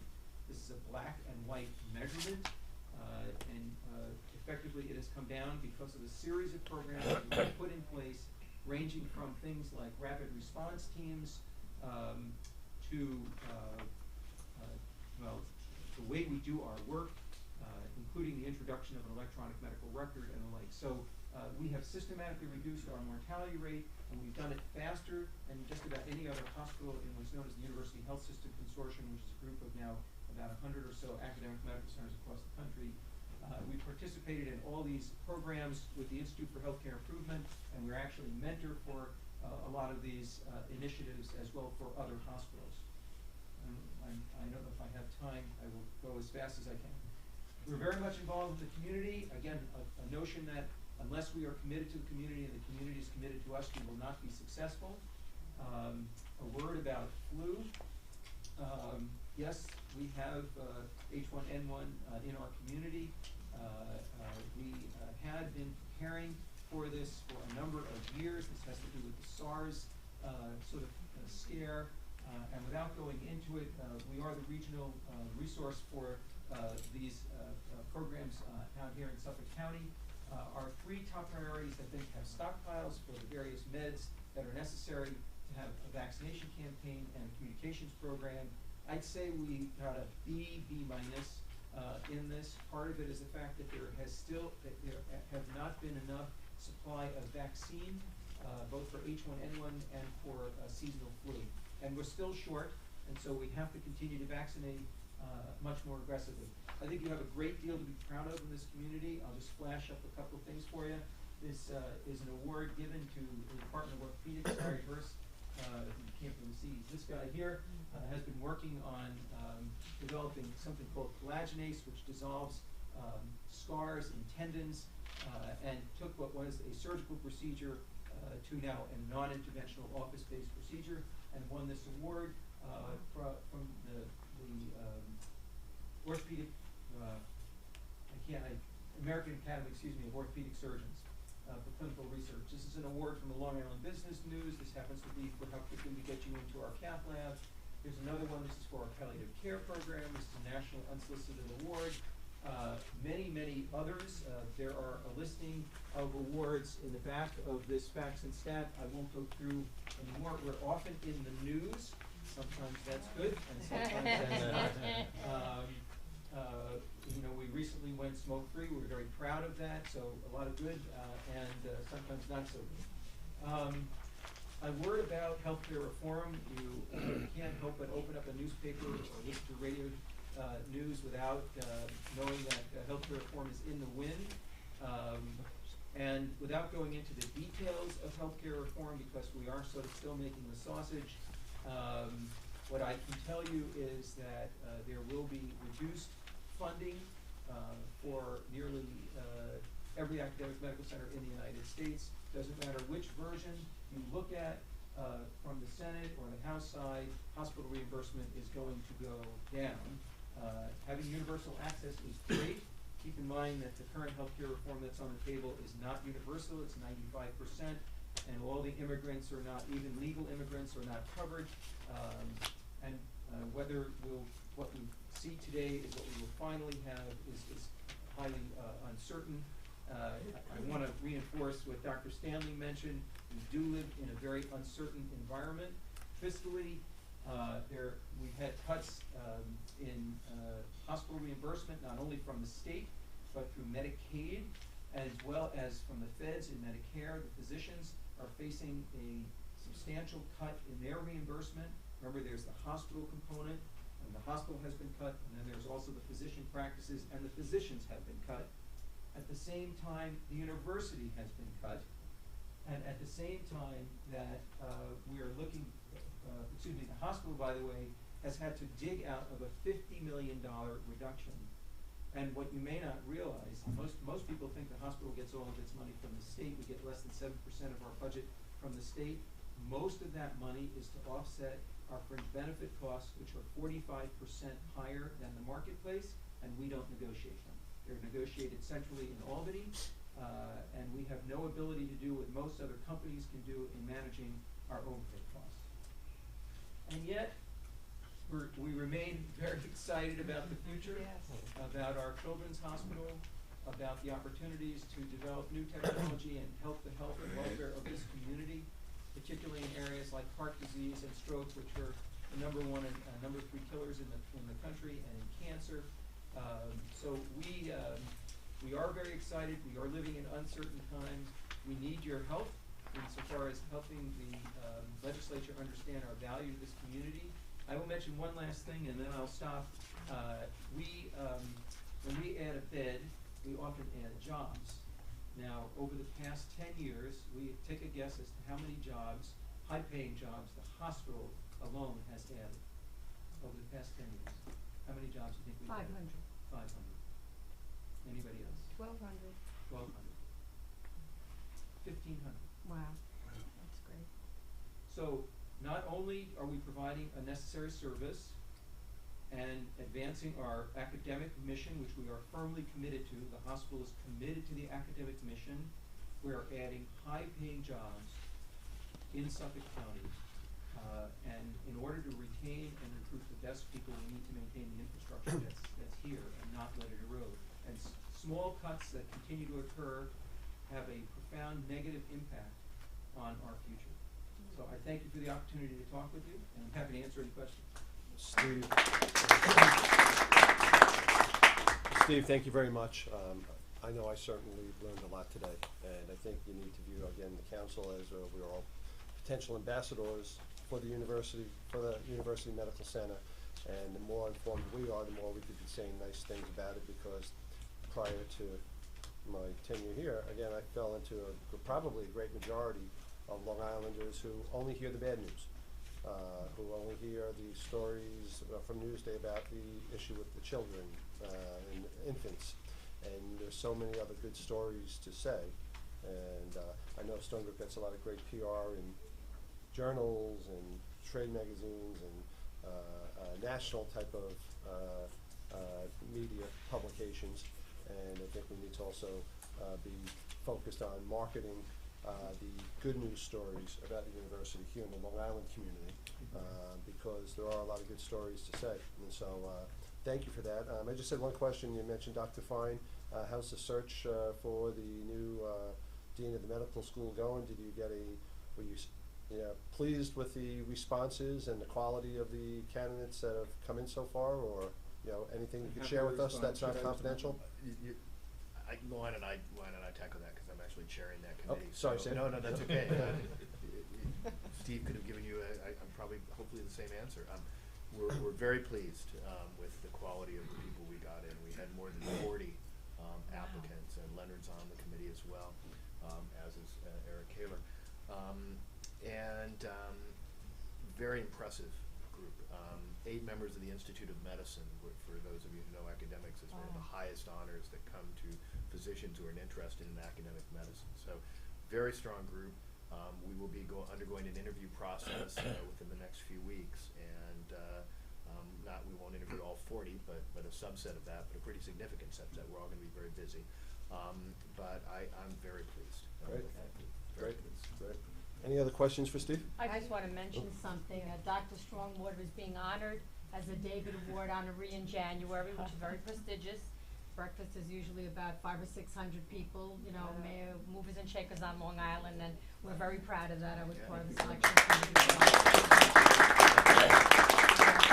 Hi, Steve. You didn't mention anything about obesity, which is a problem in America today, and what is Stony Brook doing to place us, on limelight? Well, we actually have a number of programs. We'll start with children. We actually do the nutritional services for Nassau and Suffolk County, and have a program particularly in cardiac and pediatric obesity. We have a program you may or may not know about in OBGYN, where we are establishing new protocols for the delivery and care of obese women, because it is an epidemic. Through the cardiac service, we have a program really related to the larger what's known as acute metabolic syndrome.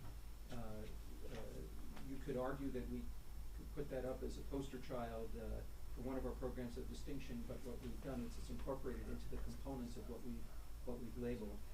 We do not have a very extensive bariatric surgical program. We are looking at that. That would really be more of an opportunity for us to look at research as well as patient care rather than just a service. Right. But that's on the radar screen of our new chair of surgery. I'm just so happy for you. Feather in your cap and your glowing reports from the Joint Commission. You should be really congratulated. These are exciting programs, and the community, I'm sure, is involved with you, are very proud of you, and the hospital. I think we take for granted that you're a Trauma One center, and I know that probably geographically, where is the next trauma? Is it Mount Sinai? Is that the next one? Which is pretty much Nassau interesting. County Medical Center, yeah. And the difference between Trauma 1 and Trauma 2 and acute and subacute make a big differentiation on the pressure of your medical services. To be a level 1 trauma center is expensive. That means you have to have services available in-house 24/7 Everything. for just about everything. Yeah. And there's Trauma a lot of 2. downtime. I'd get into trouble if I tried to differentiate. There are actually 3 levels of trauma. The principal reason for designation has to do with where the EMS service transports you to. And I don't, off the top of my head, I can tell you the difference between a 1 and a 3. I can't tell you about a 2. But it has to do with the availability of a full range of services. All right. So obviously, all of the hospitals in the community respond to this trauma one center for anything that they're not equipped to handle. And I think that they have a lot of confidence in that. Well, And I- recognize you tertiary care and the master of research as well. I think it's terrific. You know, that's mostly true, and it's not all true. First, about 35,000 admissions that should stay in Suffolk County go elsewhere. And as an economic opportunity, since the day I've arrived, I met with the CEOs of every local hospital to try and figure out how to keep those patients in Suffolk County. And some of this is at the physician level, where physician networks are forming, and hospitals from Manhattan or Nassau County are hiring physicians as far as Riverhead and diverting patients from Riverhead into Nassau County or into New York. And I think that makes us nervous, and it should make all of you nervous, because it destabilizes the healthcare environment for Suffolk County. So we're looking at that now, and I think you'll hear more about this over time. But healthcare reform is going to force the development of not only physician networks, but hospital networks, and to develop kind of better ways to take on risk, that is to reduce the cost of care. Without deeply getting into it, there's still a tremendous opportunity to retain hospital-related and physician-related care in Suffolk County that's currently leaving the county. Thank you for telling me that. Any other questions for Steve? Steve, how about dialysis, by the way? Yep. We have a good renal transplant, but we don't have a dialysis. We have acute inpatient dialysis, and a number of years ago we shut down our chronic dialysis inpatient program. It was physically housed, and we moved it to a company called DCI, which has partnered with other academic medical centers, and historically, and I'm not sure if this is happening right now because there was a federal injunction about this, they supported research. So their profits were reinvested to support research, or a portion of it. So we moved the chronic program into a specialty program. So just a quick comment that Kevin mentioned the idea of marketing and how important that is. It's something I'm continuing to think about, and I'm very curious about this Best Ideas in Medicine campaign. Is this something that had awareness from the group? How many people have seen commercials or ads about Best Ideas? I know there's a lot of advertising on TV now, on the cable networks, and you'll see, and it's very, high tech, moving things around. So the brand is getting out there, and I know that we see it all the time. Yeah. Anybody? No? I mean, honestly, because it's I helpful really for me. love the newspaper ads because they have real people with real faces instead of clip art. I love it. I didn't see this on Monday Night Football last night. I saw it yesterday. So you and I must be watching the same channel. Must be watching the same channel, right? I've seen a lot of them, but I'm just curious, is penetration from others now? But it is a good ad. Yeah. Very high tech looking and very Yeah, modern, right, like the hospital's right. I've very, been impressed by that. cutting edge is what it looks like, the commercial. It's a pretty good commercial, I like it. And I'm glad that you're working with the Peconic area, Southampton, of course, Dr. Challoner, Absolutely. or Bob Challoner, and the East End Hospital is very important, so I was pleased. Good. It's finally. Thank you. Thank you, Steve. Thank you, Steve. They could be affiliated with us. Is there any new business anybody wants to raise? Hearing none. In terms of marking your calendars, we have tentative dates for the spring meetings. We'll meet at February 9th at 11 o'clock and May 11th at 11 o'clock. At 11? 11? I'm sorry, 9 to 11. 9 to 11. Both of them 9 to 11. May 11th. Right. May 11th. Too many 11s, right. Too many 11s, too many 9s. Right. There was 2, 9, and 5. I meant to do 9 to 11. So 9 to 11, both days. And I want to wish everybody a very happy holiday season. I can't believe it's here already. Oh my God. We'll be in 2010 in 3 weeks. It's hard to believe. But I wish you all the best, and I know Sam does as well. And hearing no other matters or business, motion to adjourn? So moved. So moved. Second. Meeting is adjourned. Thank you all very much. Thank you.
Steve?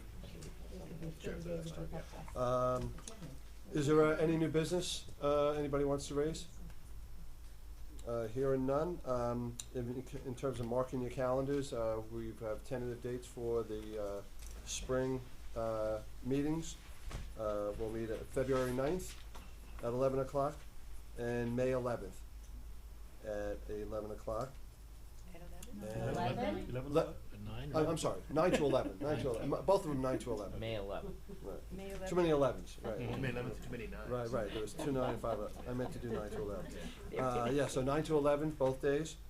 And I wanna wish everybody a very happy holiday season. I can't believe it's here already. Oh my God.